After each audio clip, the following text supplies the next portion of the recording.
Buenas tardes, les doy la bienvenida a esta actividad del Museo de las Constituciones para presentar el libro El Movimiento Estudiantil Mexicano, 1958-1968, los estudiantes de la UNAM, del maestro Cuauhtémoc Domínguez Nava. Les dejo a la directora del museo, Gabriela Breña, para darles la bienvenida. Hola, buenas tardes a todos y todas. Es para nosotros un placer, un gusto, un honor presentar la tarde de hoy este libro importante para la UNAM, importante para los mexicanos, para los estudiantes. Así que, pues, para nosotros presentar el movimiento estudiantil mexicano 1958-1968, los estudiantes de la UNAM, del maestro Cuauhtémoc Domínguez Nava, es de verdad un gran gusto. Les agradezco a todos y a todas el tiempo que dedican a esta actividad. Espero que no sea la última vez que nos visiten, aunque sea virtualmente, y cuando estén abiertas nuestras puertas, que esperamos sea en el primer semestre del próximo año, pues los invitamos a que nos acompañen físicamente. Por lo pronto, los dejo en la compañía de Rosalba Mejía Albarrán, quien es nuestra subdirectora y quien se ha hecho cargo de estas transmisiones desde el inicio de la pandemia. Los dejo con el maestro Cuauhtémoc Domínguez Nava, autor del libro, con la doctora Gabriela Pulido Llano y con la doctora Eugenia Alier Montaño. Muchas gracias y espero que encuentren muy satisfactoria y con mucho aprendizaje esta presentación. Muchas gracias. Muy bien. Gracias. Iniciamos esta presentación con la participación de la doctora Gabriela Pulido. Permítanme leer su semblanza profesional. La doctora es historiadora, licenciada y maestra en estudios latinoamericanos por la Facultad de Filosofía y Letras de la UNAM y doctora en Historia y Etnohistoria por la Escuela Nacional de Antropología e Historia. Labora como investigadora en la Dirección de Estudios Históricos del INA desde el 2002. Fue subdirectora de Historia Contemporánea de la Dirección de Estudios Históricos del INA también, de 2013 al 2015. Pertenece al Sistema Nacional de Investigadores Nivel 1 y desde 1997 es miembro activo de la Asociación Mexicana de Estudios del Caribe, de la cual fue presidenta de 2014 a 2016.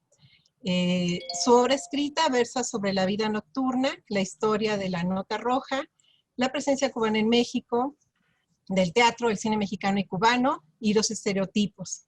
Co-coordinó con Delia Salazar el libro de Agentes, Rumores e Informes Confidenciales, La Inteligencia Política y los Extranjeros, 1910-1951, publicado por el INA. Y también junto con Rebeca Monroy y José Mariano Leiva coordinó el libro Nota Roja, lo anormal y lo criminal en la historia de México, además de tener una coautoría con Laura Moreno Rodríguez con el título El asesinato de Julio Antonio Mella, Informes cruzados entre México y Cuba. Recientemente se publicó el libro Ampones, Pelados y Pecatrices, Sujetos Peligrosos en la Ciudad de México, 1940-1960, que coordinó junto con la doctora Susana Sosensky. Actualmente se encuentra colaborando como directora general de la Coordinación de Memoria Histórica y Cultural de México en la Presidencia de la República. Doctora, bienvenida, le cedo la palabra. Muchas gracias. Es un gusto, un honor estar aquí con ustedes ahorita esta tarde. Le agradezco mucho a las autoridades del Museo de las Constituciones. Realmente es un honor. De verdad, a la directora Rosalba, Ezequiel, muchas gracias por sus atenciones. Y bueno, un honor, Cuauhtémoc. Muchas gracias de verdad por invitarme a presentar este libro junto también con mi queridísima Eugenia. Entonces, bueno, es un encuentro que de verdad te agradezco profundamente, ¿no? Voy a leer unas líneas que me sugirió el texto. Le agradezco a Cuauhtémoc haberme invitado a presentar su libro. Me permitió ver el presente y valorar y aquilatar el pasado reciente en la UNAM y la memoria colectiva estudiantil. Se trata de una obra que piensa en los lectores de manera categórica. Va directo al grano, no es rebuscado como muchos libros académicos casi que está pensado ya directamente para la divulgación desde el inicio, sin perder, por supuesto, el rigor y la crítica de fuentes como estructura desde el inicio. El libro se lee fácil y es sencillo, y entusiasma. Es sencilla de seguir la argumentación que lo hilvana.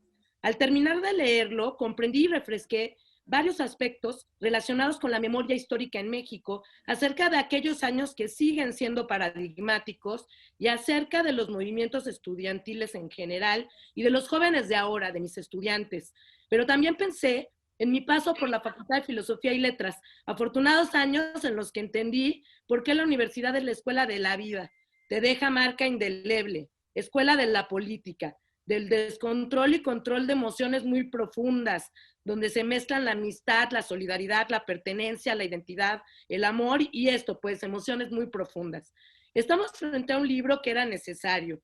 Puede ser visto como secuela del libro publicado en el 2015, también de la autoría de Cuauhtémoc, que llevó por título 1968, La escuela y los estudiantes, o como precuela de este mismo. En el primer tomo, por así llamar al del 2015, Cuauhtémoc exploró los contextos ideológicos internacionales que generaron un potente imaginario y desataron un imaginario híbrido y potente en el movimiento estudiantil mexicano. Estas referencias fueron la Revolución Cultural China en 1966 y el Mayo francés de 1968, así como la Revolución Cubana con la que inicia el libro que hoy nos convoca. Aunque sin duda ambos textos pueden leerse por separado, es mejor si se leen en conjunto. Ambos comparten la lectura ágil, repito, la escritura que piensa en su destinatario de manera amable y sugerente. Cuauhtémoc pone en el centro de esta historia a los estudiantes, a los jóvenes de la UNAM. Al hacerlo, aquellos que pasamos por las aulas del alma mater, estoy segura, y no nada más quienes vivieron la decisiva década que estudia el libro, volverán con sus memorias a los pasillos de sus facultades, de sus escuelas o institutos, a las bibliotecas, a las islas, a los parajes que constituyeron nuestras historias de vida cotidiana durante algunos años y de los cuales difícilmente muchos de nosotros nos hemos desprendido. A mí me pasó a leer las experiencias de los años 60 en la Facultad de Filosofía y Letras recordadas en el libro, la conformación de colectivos, el espíritu que vinculó a esta organización estudiantil con la UNAM, toda, con los movimientos sociales. Es difícil no pensar en una UNAM libre. La UNAM como escuela de la política. Ese fue un legado de la época que estudia Cuauhtémoc y que contextualiza de manera puntual. El autor tiene muy claro hacia dónde nos quiere llevar. Comprender cómo los estudiantes se decantaron por definir sus posturas políticas hacia la izquierda y construyeron las maneras de comunicar estas posturas. Primero, el contexto nacional que empujó a los movimientos sociales, como es el caso del movimiento ferrocarrilero, hacia lugares más allá de los convencionales. Las calles de fines de los años 50, como foro, como lugar de encuentro de la disidencia, de la transgresión y de la fiesta, y de la represión también y de la violencia de Estado. Cuauhtémoc articula la investigación distinguiendo tres momentos de un mismo proceso político. Uno que fue reflejo del, y cito, epicentro social de 1958 a 1959, y que se prolonga, nos dice, hasta 1961, evidenciando la organización estudiantil de izquierda, tema con el que inicia el libro. Otro que describe la problemática de la educación per se en la universidad y que abarca de 1964 a 1967. Y el último que vincula a esta incipiente organización estudiantil con los problemas sociales del país y que se convierte en la bandera del movimiento estudiantil de 1968. Concluye el autor que el salto entre el análisis y activismo político que buscaba cambios en los modelos educativos universitarios, se asimiló a los movimientos sociales después de un proceso de maduración que hay que entender. Previo al movimiento estudiantil de 1968, hubo episodios decisivos que dejan ver a los estudiantes en su memoria colectiva, no de sectores, no de grupos, no de liderazgos. A partir de los archivos que revisó Cuauhtémoc, es diferente la mirada desde donde construye sus argumentos y esta misma historia. Por ejemplo, nos da cuenta de la colección de Luis Olivera, que aportó una mirada singular a la huelga de 1966 en la UNAM y expedientes completos de escuelas y facultades de la UNAM y del Instituto Politécnico Nacional, así como de diferentes universidades en la República, como la Universidad Michoacana de San Nicolás de Hidalgo y las normales rurales. Podríamos hablar, ¿verdad? Platicarnos más de este archivo, Cuauhtémoc. También destaca el ángulo desde el cual se aproximó a la revista política, que lo lleva a la conclusión de que si queremos conocer el contexto político de los años 60 en México, hay que recurrir a su lectura y análisis definitivamente. El archivo de SEMOS, que le dio materiales catalogados de manera rigurosa, donde encontró el rastro de la crisis interna del Partido Comunista Mexicano, de las Juventudes Comunistas y del Partido Comunista Mexicano en la UNAM. Y el fondo reservado de la Biblioteca Samuel Ramos de la Facultad de Filosofía y Letras de la UNAM, donde entre otros documentos tuvo acceso a la revista política. Este libro también da cuenta de cómo fueron insertándose las voces de los estudiantes de la juventud universitaria, traduciéndose en acciones concretas en los resultados de estos procesos políticos, educativos y sociales. No es casual, no fueron temas aislados, nos dice el autor, la reforma universitaria encabezada por Ignacio Chávez, las demandas del movimiento estudiantil y los temas abordados por el primer Consejo Estudiantil Universitario.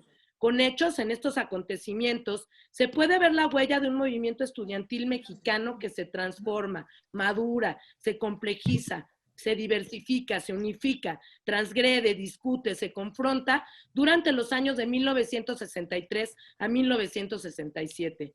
Cuauhtémoc lo logra explicar de una manera diferente, tomando como núcleo miradas diferentes, la realidad mexicana de aquella década de la que nos demuestra que no está todo dicho, ni dicho de las mejores maneras.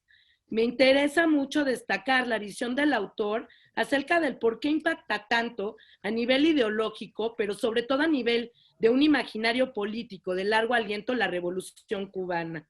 Desde las primeras páginas, plantea que la incorporación de los jóvenes como el sector al que dirige sus estrategias para construir una base política, este movimiento revolucionario que culminó con un cambio de régimen en la Gran Antilla.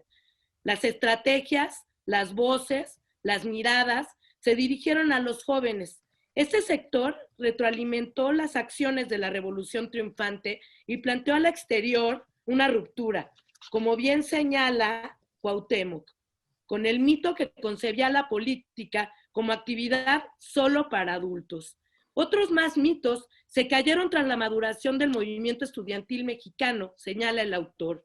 La mujer no era incapaz de desarrollarse en la política. El estudiante no era un ente ajeno y aislado de los problemas sociales, ni los universitarios eran hijos de la burguesía, ni la educación universitaria debía de ser considerada para la élite de la sociedad mexicana. Estos prejuicios se cayeron hechos pedazos. Se modificó el concepto de joven y por lo tanto el de ciudadano. Se les abrió un espacio en los partidos políticos. Hasta el Partido Comunista Mexicano, tan anquilosado, tuvo que replantearse la participación de los jóvenes en sus primeras filas. La caída de mitos y prejuicios anunciaron el horizonte de la siguiente década en la vida política de la UNAM.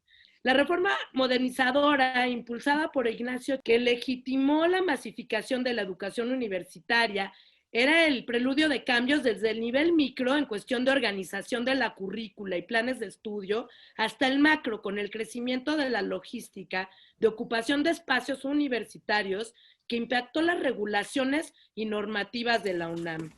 Sin embargo, y aunque la descripción de estos procesos políticos complejos a los que alude el autor describe los grandes escenarios nacionales, regionales e internacionales, en el centro continúan los estudiantes, no se pierden. Los jóvenes construyendo sus propios gestos e imaginarios relacionados con la política, apropiándose de la política, definiendo su lugar como activistas, como ciudadanos. No son solo los estudiantes y jóvenes como sectores criminalizados por la propaganda, son una fuerza en colectivo. Leer este libro para los jóvenes de ahora debe de ser muy motivante, yo se los dejaré leer a mis alumnos que entraron en modo virtual a la Facultad de Filosofía y Letras y a quienes les digo que tengan calma, ya se comerán en bocados grandes a la UNAM, una vez que se regrese a las actividades presenciales. No ha dejado de ser la UNAM una escuela de la política, con sus activismos diferentes y los imaginarios del presente híbridos, al igual que los de aquella época. Les digo a mis alumnos que fantaseo con que serán una generación integrada entre sí, más respetuosa y solidaria por tener el sello de una pandemia y sobrevivir al encierro, pero también más politizada.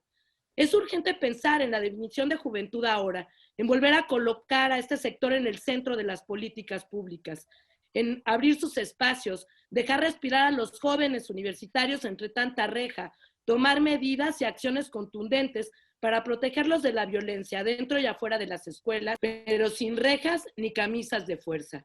Termino diciendo que pienso en los jóvenes universitarios, con la importancia de poner el acento en ellos, en los jóvenes, que son víctimas del miedo y de la violencia actual.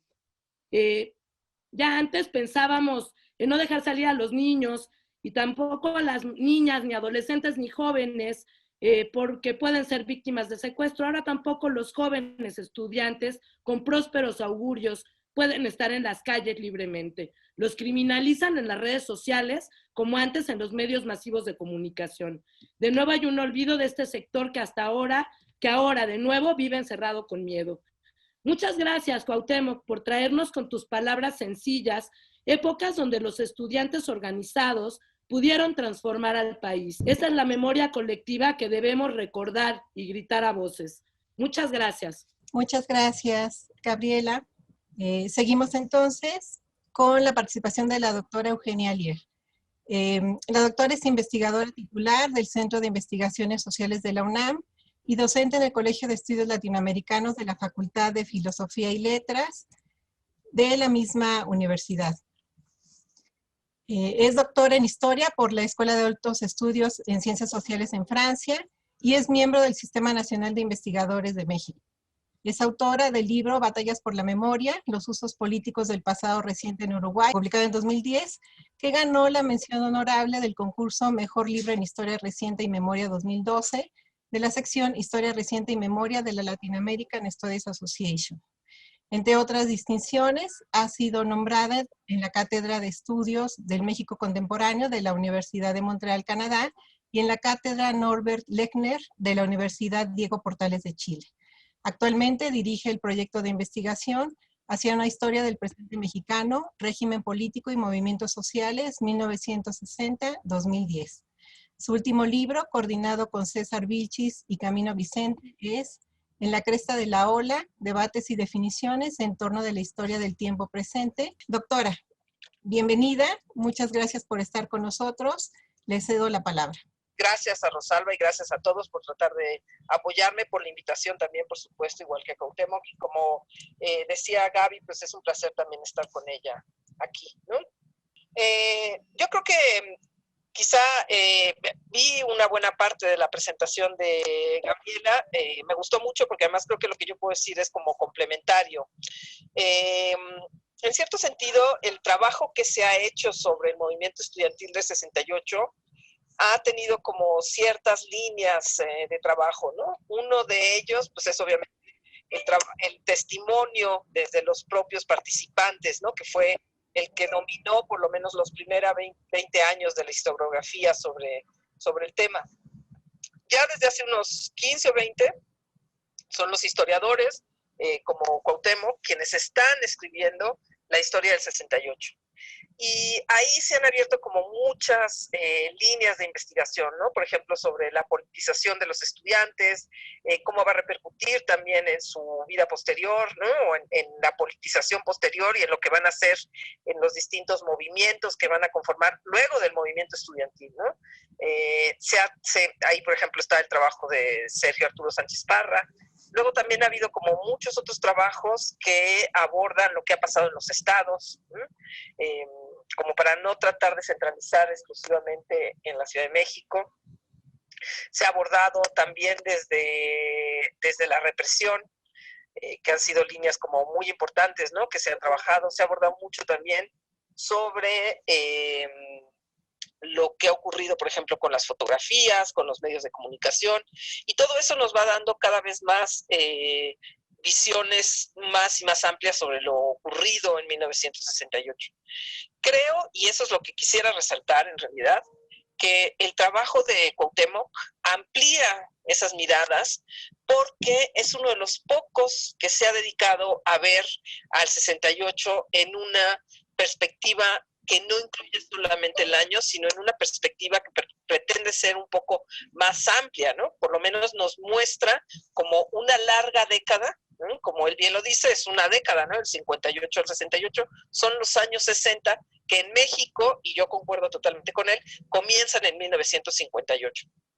Entonces, creo que ese es uno de los primeros puntos que hay que resaltar y agradecerle a Cuauhtémoc porque, en efecto, pues nos permite ver otro movimiento estudiantil, otras perspectivas de lo que se ha hecho, ¿no? Entonces, decir que no se trata solamente de los antecedentes, porque no es eso, ¿no?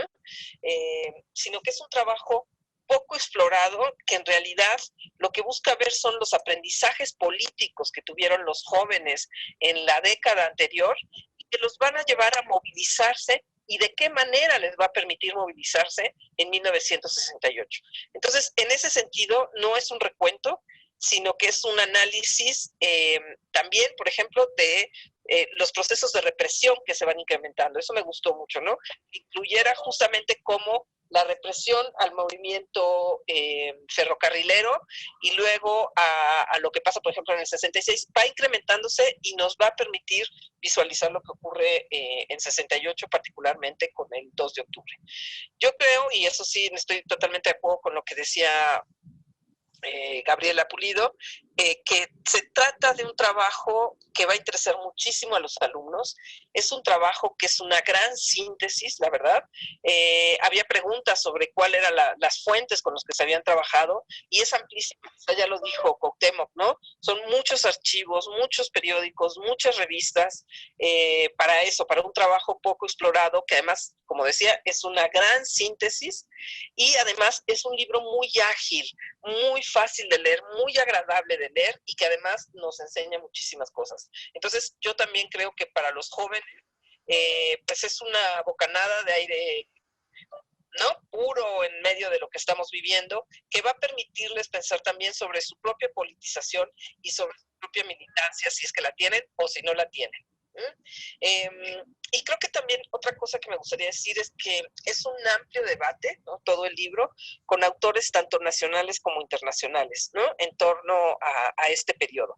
Ilan Semo, Wallerstein, Sánchez Vázquez, muchísimos con los cuales eso, ¿no? No se queda solamente como en una crónica, sino en un debate y un análisis sobre lo que fue el movimiento estudiantil. Nos va señalando el Congreso Latinoamericano de Juventudes, el Foro Mundial de la Juventud, todos estos espacios que de alguna manera fueron empoderando a los jóvenes y a los estudiantes, ¿no? Que de alguna manera les dieron un lugar que la izquierda no le estaba dando a los jóvenes, ¿no? Y ahí, bueno, digo, no sé si ya lo habrán comentado, espero que no, aborda, ¿no? Y eso me gustó muchísimo. Cuauhtémoc lo dice en una frase muy sencilla, pero muy contundente en medio del libro. Los estudiantes, ¿no? Como los nuevos actores políticos de los años 60 en México. Y creo que sí, ¿no? Creo que eso es fundamental y ese es un aporte muy importante del libro, ¿no? Que se estructura básicamente en 4 ejes, ¿no? Eso, ¿no? Como los antecedentes vinculados con Cuba, con el sindicalismo, con los ferrocarrileros. Luego hay otro apartado referente capítulos, ¿no? A la izquierda mexicana y cómo se vinculaban con los estudiantes. Luego la política universitaria, particularmente con Chávez, el crecimiento de la universidad, la huelga del 66 y finalmente lo que ocurre con la Facultad de Filosofía y Letras, ¿no? Yo en realidad tengo muchos más comentarios, pero dado que es de esta manera no me gustaría abusar ni cansar a todos y a todas las que están participando, que además escucho que hay muchísimas preguntas. Me gustaría quizás solamente como 2 preguntas, ¿no? Lanzarle 2 preguntas a Cuauhtémoc para aprovechar un poco el debate, ¿no? Uno, ¿por qué decidiste centrarte en la Facultad de Filosofía y Letras de la UNAM? ¿Por qué no ciencias? ¿Por qué no el Poli? ¿no? ¿Por qué seguimos de alguna manera contando, narrando el 68 desde la UNAM? Y en particular la Facultad de Filosofía y Letras fue tan distinta. Si pudieras como explorar un poco por ahí, me parecería súper interesante. Y finalmente, señalas, y es algo en lo que yo también estoy de acuerdo, pero me gustaría que me platicaras un poco más. ¿Cómo tú dices que hubo un cambio en la estructura en 3 aspectos muy importantes de la sociedad mexicana? Los medios de comunicación, la familia y la escuela. Si pudieras decir un poco más, ¿dónde? O sea, porque tenemos esta tendencia a decir que el 68 cambió muchas cosas en el país, pero ¿dónde lo encontramos? ¿Cómo lo podemos ver? Y ya te digo, ¿no? Creo que yo comparto en buena medida esta idea, pero me gustaría si pudieras como explorar un poco más dónde estás localizando todo esto, dónde lo podemos ver, dónde lo podemos comprobar. Y de nuevo, muchísimas felicidades. Yo creo que es un libro que hay que tener en la biblioteca. Si uno es especialista en el 68, definitivamente, pero aún si no lo es, creo que es un libro muy importante para los jóvenes y para los académicos también. Así que enhorabuena, Cuauhtémoc, muchísimas felicidades y también gracias por haberme invitado a la presentación. Muchísimas gracias Eugenia, querida Eugenia, muchas gracias por tu presentación y sobre todo el agradecido soy yo por haber aceptado este atrevimiento que yo tuve. Yo sé que tú eres especialista en estos temas y por eso pues busqué que tú hicieras esta presentación. Agradezco mucho tus comentarios. Bueno, retomo tus 2 preguntas. ¿Por qué decidiste entrar en la Facultad de Filosofía y Letras? Bueno, porque de alguna forma yo tengo otros 2 capítulos que se refieren precisamente a la Facultad de Economía y a la Facultad de Ciencias Políticas, donde la efervescencia de los jóvenes se concentró mucho en estas 2 facultades, sobre todo pequeños núcleos de estudiantes, a veces decían que eran partidos políticos que se organizaban en la Facultad de Economía, pero eran partidos políticos de 2 o 3 jovencitos que se decidían formar un partido político. Sí está como, en esta parte que tú viendo señalas, está como cortada la historia. Sin embargo, ojalá y pueda yo presentar más adelante, no sé, en alguna reimpresión o reelaboración de este texto, agregar esta información o esta investigación que es de la Facultad de Economía y de la Facultad de Ciencias Políticas, porque sus historias de estas 2 entidades son efectivamente muy, muy interesantes, cómo se organizaban y cómo se fueron uniendo, porque no surgieron las facultades, no surgieron al mismo tiempo, sino fueron solidarizándose de acuerdo a cómo fue dando vida el movimiento. Hay que recordar que 1966 es un parteaguas para la universidad, en el sentido de que corrieron a el rector Ignacio Chávez.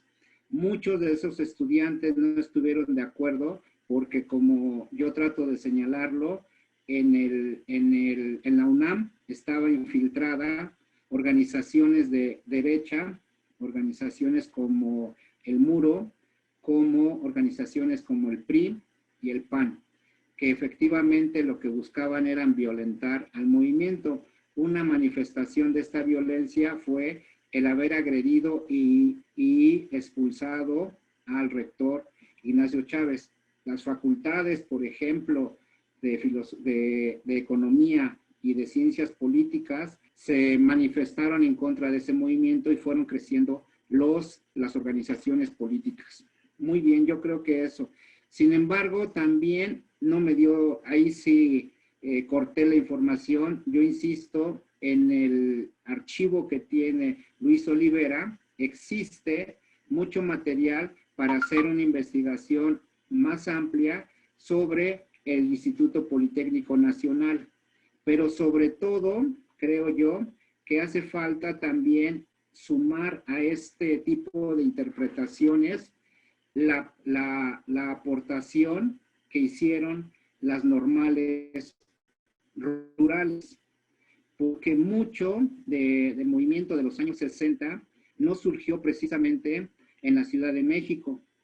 Mucho fue por las organizaciones de los estados de la República, por ejemplo, de Sonora. Por ejemplo, Gilberto Guevara Niebla no era de la Ciudad de México, o Aguilar Talamantes, que eran unos líderes estudiantiles muy, muy carismáticos y muy buenos para su discurso. Entonces, creo yo que eso es lo que le hace falta a una investigación de esta naturaleza. Bueno, también yo veo precisamente en este sentido de lo que señala la segunda pregunta que hace Eugenia, que me parecen dos preguntas muy interesantes, es los medios de comunicación, la familia y la escuela. Los medios de comunicación ya creo que se hace evidente en esta situación de las brigadas que hicieron los mismos estudiantes para salir a la calle a informar de su propio movimiento. Los medios de comunicación, es decir, la televisión, la prensa escrita, las revistas, el radio, no informaban del movimiento. Creo yo que en este sentido, los mismos documentos que están en los archivos hacen evidente lo que pensaban estos estudiantes. En sus volantes hacían una síntesis. Por ejemplo, ustedes pueden ver que tenían plasmados una cosa que atravesó la década de los años 40, 50 y 60. Se llamaba el delito de disolución social. En estos documentos, aparte de poner qué dice el artículo del delito de disolución social, en estos documentos hay análisis del mismo artículo. Y entonces, creo yo que ahí los jóvenes están dando a conocer entre el mismo movimiento y hacia la sociedad lo que estaban criticando, porque el delito de disolución social lo que justificaba era el actuar autoritario del gobierno. Entonces, este es un ejemplo simplemente de cómo los medios de comunicación fueron fuertemente criticados, no solamente en México, sino a nivel mundial. A nivel mundial podemos pensar en los dacibaos, por ejemplo. No me voy a extender más sobre ello. Pero también pasando a la cuestión de la estructura social, el núcleo de la sociedad, creo yo, es la familia.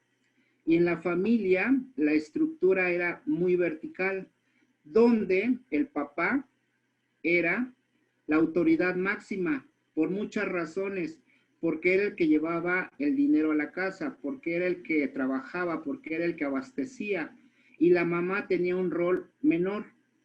Cuando la universidad empieza a tener un registro casi igual entre hombres y mujeres, la mujer empieza a tener una educación universitaria y después empieza a tener también acceso a una fuente, a un trabajo.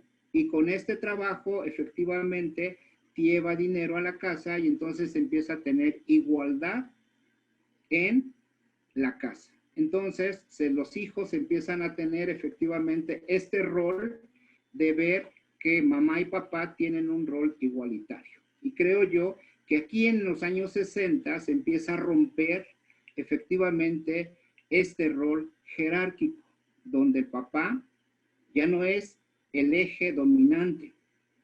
Esa es una. Y la escuela, me parece que la escuela también ha sido desde 1945 una escuela masificada. La UNAM es el mejor ejemplo. Antes de 1945 existían 3 preparatorias. El barrio universitario, por ejemplo, estaba en el centro, en el primer cuadro de la Ciudad de México. Después, con este proceso de masificación, se tuvo que pasar al sur de la ciudad, que es Ciudad Universitaria, y este proceso de masificación efectivamente permitió la entrada de las clases medias y de las clases populares en convivencia con la clase dominante universitaria que era la burguesía. Entonces, estas tres clases sociales han estado conviviendo desde 1945 en la universidad y se ha cambiado, se ha transformado el concepto de universidad y asimismo el concepto de universitario.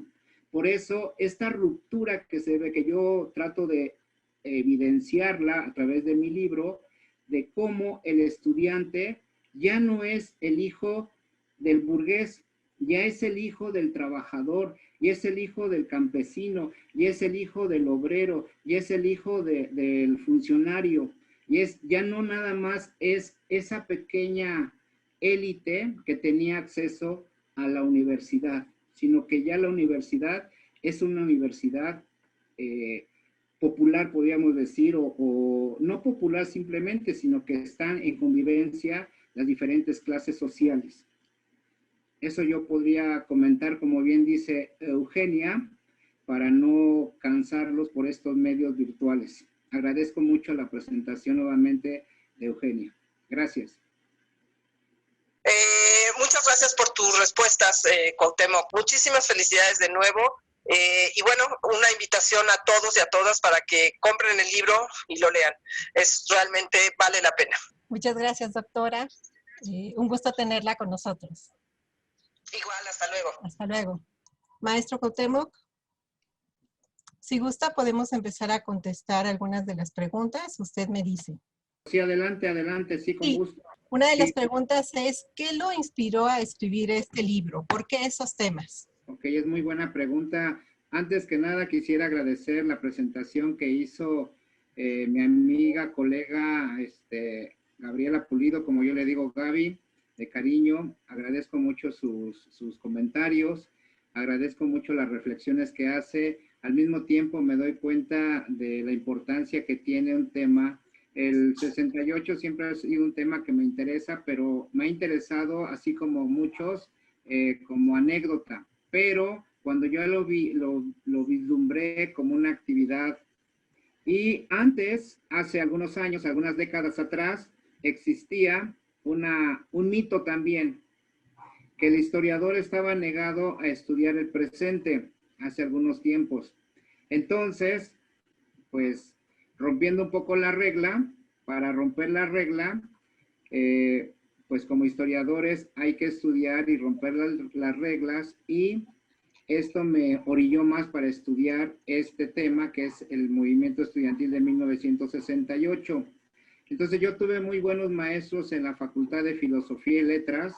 Estos profesores me dieron la pauta para entender el 68, no nada más como el 2 de octubre, porque el 2 de octubre efectivamente es una fecha muy importante, pero esto no se explica o no se alcanza a comprender, como diría Mark Bloch, la historia no se entiende por el evento mismo, sino se entiende viendo sus causas. Entonces nosotros buscamos como historiadores las causas. ¿Por qué el 2 de octubre fue tan violento? Entonces, para tratar de comprender ese 2 de octubre me di a la tarea de encontrar las causas. Por eso, tratar de entender el 68, visto en este libro, en el libro que bien lo comentó Gabriela Pulido, bien lo comentó, como una década histórica. Los historiadores medimos el tiempo histórico de una forma diferente al tiempo cronológico. Lo que estoy tratando de decir en este texto es precisamente una década histórica de acontecimientos, de efervescencia social muy dinámica, muy fuerte y muy rápida. Por eso me interesa mucho el movimiento estudiantil de 1968. Podría ampliar un poco más sobre ello por los autores que he consultado, pero en síntesis sería esta la situación. Gracias por la pregunta. Gracias. Preguntan por aquí, ¿por qué puso a los jóvenes como el tema más importante de su investigación? Esa es una pregunta muy buena, muy buena, porque efectivamente, como ya lo decía, nuevamente retomo lo que dijo Gaby, los jóvenes, sobre todo los universitarios, no formaban un grupo social, no formaban un grupo de vanguardia, como actualmente lo señalaba Gaby, que sí lo es. ¿Y cómo se convirtieron exactamente ellos en un grupo, en una vanguardia? No había ningún espacio para los jóvenes, todo lo dominaban los adultos, pero no nada más en la cuestión de publicidad o de moda o de música, sino que no había ni revistas, no había cafeterías para los jóvenes.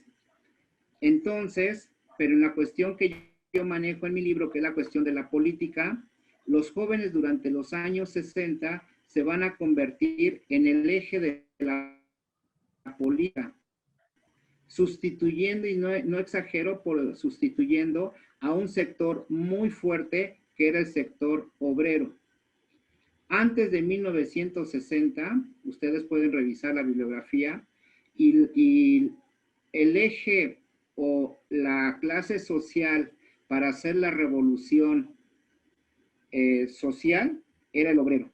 Pero en México, por eso es importante para mí subrayar la represión que se da a los ferrocarrileros en 1959, porque con eso deshabilitan un movimiento muy fuerte que se venía gestando durante la década de los años 50. Después de esa represión que se da entre febrero y marzo de 1959, el sector obrero quedó deshabilitado. Y van a ser los jóvenes, sobre todo, insisto, sobre todo los universitarios, los que van a tomar las banderas de los obreros, pero no nada más como una copia, sino que al mismo tiempo van a ser una nueva propuesta fresca, inventiva, creativa, dentro y fuera de sus universidades, tocando ejes muy importantes, como es la misma izquierda, la izquierda oficial, que ya Gaby la señalaba, en el sentido de que, por ejemplo, la izquierda oficial, pensando en el Partido Comunista, va a ser fuertemente criticada, y van a ver dentro de las universidades, estoy pensando en las universidades, la UNAM, pero también el Politécnico, pero también universidades de Sonora, de Morelia, etcétera, que van a empezar a inventar nuevas formas de organización. Entonces son los jóvenes a nivel nacional los que están haciendo actividad política, ganándose después de 1968, ganando un lugar dentro del movimiento social. Esto es muy, muy importante para la vida actual que tenemos en México. Muchas gracias. Pero ¿cuáles fueron, nos preguntan aquí, los mayores retos para escribir este libro? Bueno, el primer reto es el casi como que el obvio, porque yo obviamente también no soy protagonista de 1968, luego mis estudiantes me dicen que yo viví el 68, no, obviamente no, pero cuando uno se pone a hablar o escribir sobre un tema tan vigente, tan actual, cuando están vivos muchos de los protagonistas, es muy difícil porque siempre existe alguien que te va a corregir. Ese es un reto. Y luego, las fuentes. Hoy, actualmente, hay mucho acceso a las fuentes documentales, pero antes estaba censurado, los archivos estaban censurados, los archivos no los podía consultar cualquier persona. Esa es otra. Luego, los testimonios. Ustedes conocerán un libro que fue vanguardia en este tema, que fue La Noche de Tlatelolco, de Elena Poniatowska. Ella se dio a la tarea de hacer entrevistas a los actores o a los protagonistas de ese evento. Creo yo que en ese sentido, las fuentes van saliendo actualmente a la luz. Por eso yo reconozco la aportación o la flexibilidad y el apoyo que recibí de Luis Olivera para que me diera oportunidad de consultar un archivo que obviamente no ha sido agotado, solamente yo vi una partecita de ese documento, de esas fuentes documentales, porque hay mucho sobre ello. Entonces, yo a mis estudiantes los invitaría a que consultaran ese archivo de movimientos estudiantiles de todo el país, hay mucho en ese documento. Entonces, ese es un grave problema, las fuentes documentales. Se puede hacer también todavía historia oral, ¿por qué? Pues porque hay todavía muchos, afortunadamente, muchos protagonistas de ese evento. Gracias. ¿Qué fue lo que más, dice de Fernanda Flores, qué fue lo que más le sorprendió durante la investigación? La creatividad de los chavitos, de los jóvenes de aquella época, que salían rompiendo las reglas de sus papás y sumándose a un movimiento de esta magnitud. Yo pienso, por ejemplo, sí en los universitarios, pero también pienso en los preparatorianos, que, por ejemplo, los de la Prepa 1, que se comprometían exactamente con el movimiento, teniendo una edad promedio entre 15 y 18 años, y efectivamente estos jovencitos salieron a protestar, al igual que lo hicieron los mayores, podríamos decir. Porque hay que recordar también en el contexto histórico que existía en aquella época, el barrio universitario. La Prepa 1 se encontraba no en Xochimilco, se encontraba en San Ildefonso. Entonces, estos jóvenes que estaban muy concentrados en el primer cuadro de la Ciudad de México, pues podríamos nosotros decir que se atrevieron a salir a protestar. Entonces, esto me llama mucho la atención, pero también la prepa 5, que ya estaba precisamente en Coapa, y era una prepa ciudad universitaria, que es la prepa más grande actualmente. Tiene una población de 11,000 estudiantes, que es la preparatoria más grande de América Latina. Bueno, pues estos jóvenes también se sumaron.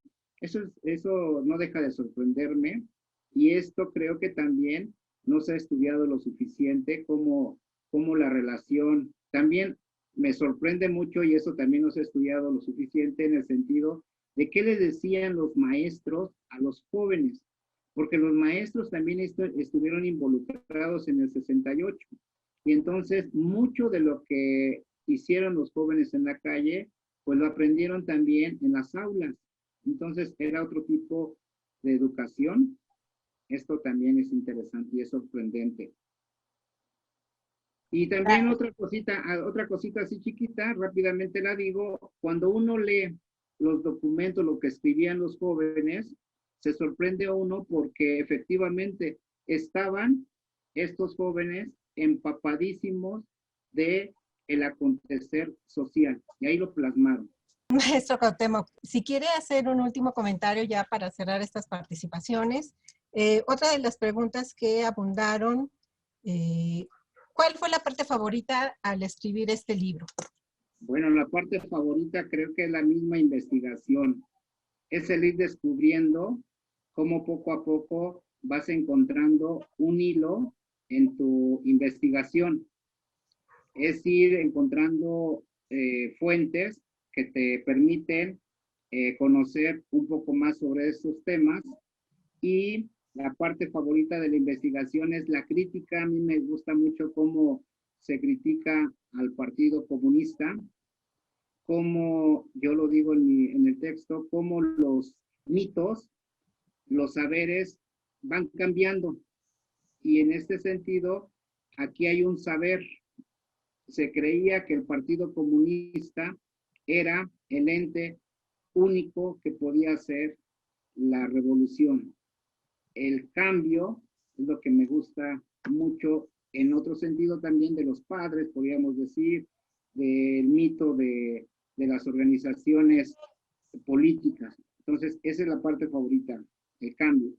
Me decían si el último comentario que podría yo hacer es agradecer nuevamente a Eugenia, nuevamente a Gaby, y por supuesto al museo que me permitió hacer esta presentación ante la comunidad universitaria, ante a muchos de mis estudiantes. Les agradezco mucho.